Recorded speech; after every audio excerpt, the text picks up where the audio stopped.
Je salue tous mes frères et sœurs et tous les amis en leur disant bon courage et que Jésus revient bientôt.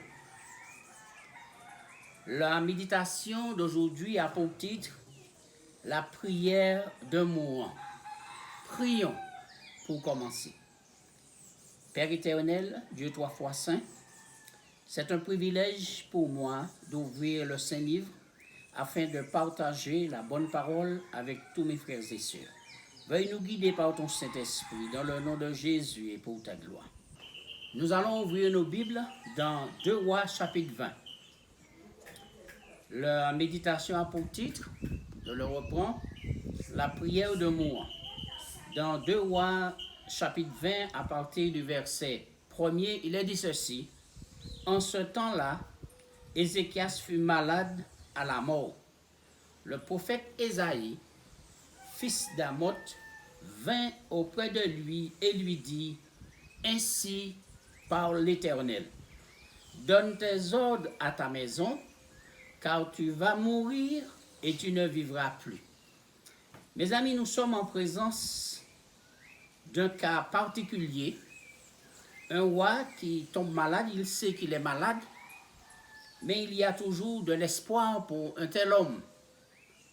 Mais quand le prophète arrive, l'homme de Dieu, pensant qu'il allait recevoir une bonne nouvelle concernant sa maladie, le prophète lui dit, « Ainsi parle l'Éternel. » Frères et sœurs et amis, lorsque l'homme de Dieu nous parle, comme en disant un ainsi par l'Éternel, nous devons prêter une attention toute particulière à la parole de Dieu. Et que dit l'Éternel? Donne tes ordres à ta maison, car tu vas mourir et tu ne vivras plus. Personne ne veut entendre de telles paroles quand surtout nous sommes malades. Mais là, nous voyons que c'est Dieu qui annonce la mauvaise nouvelle. Il dit à Ézéchias de mettre de l'ordre dans sa maison, car il va mourir. Nous sommes tous condamnés à mourir, frères et sœurs et amis.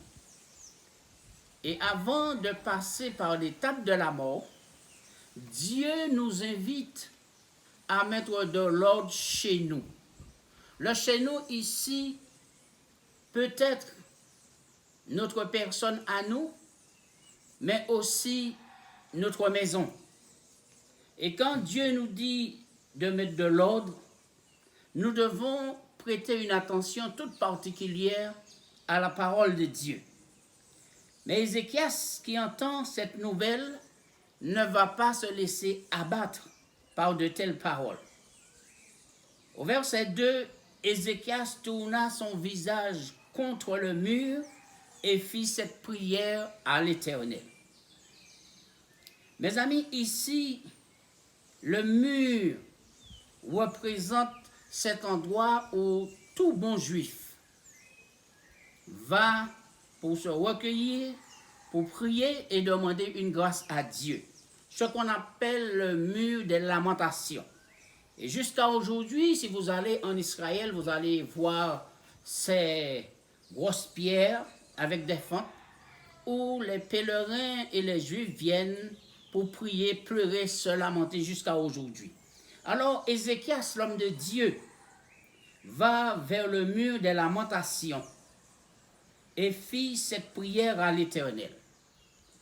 Ô Éternel, au verset 3, souviens-toi que j'ai marché devant ta face avec fidélité et intégrité de cœur, et que j'ai fait ce qui est bien à tes yeux. Et Ézéchias répandit d'abondantes larmes. Ici, nous voyons que l'homme dit à Dieu de se souvenir, comme si Dieu oublie quelque chose. Et nous savons ici qu'il est important pour nous de noter la prière de l'homme mourant et qui doit mourir. Il dit, souviens-toi, ô Dieu, que j'ai marché devant ta face avec fidélité. Est-ce qu'aujourd'hui, nous pouvons inclure dans nos prières de tels mots? marcher devant ta face avec fidélité. Est-ce qu'aujourd'hui, nous pouvons employer dans nos prières, lorsque nous voulons rester connectés à Dieu, que nous avons marché avec lui, avec intégrité de cœur? Et ensuite, ajouter que j'ai fait ce qui est bien à tes yeux. Qui dit mieux aujourd'hui? Et mes amis, après une telle déclaration, Ézéchias répandit d'abondantes larmes. Aujourd'hui, nous savons que les choses ne sont pas faciles. Mais lorsque l'enfant de Dieu se tourne vers son mur des lamentations pour présenter à Dieu sa requête, serait-ce sa dernière requête, Dieu entend. Au verset 4, Ésaïe qui était sorti n'était pas encore dans la cour du milieu, nous dit le texte, lorsque la parole de l'Éternel lui fut adressée en ces termes. Retourne et dis à Ézéchias, chef de mon peuple, ainsi parle l'Éternel, le Dieu de David ton père. Et qu'est-ce que Dieu dit au prophète de dire à son enfant Ézéchias? J'ai entendu ta prière, j'ai vu tes larmes, voici, je te guérirai. Mes amis, frères et sœurs, ici, nous voyons que nous avons affaire avec un Dieu qui a des oreilles. Parce que le texte dit, j'ai entendu tes prières. Toi qui pries pendant des années, toi qui pries pour une maladie, peut-être que tu penses que Dieu ne t'a pas encore entendu, mais le texte nous dit que Dieu a déclaré, j'ai entendu ta prière.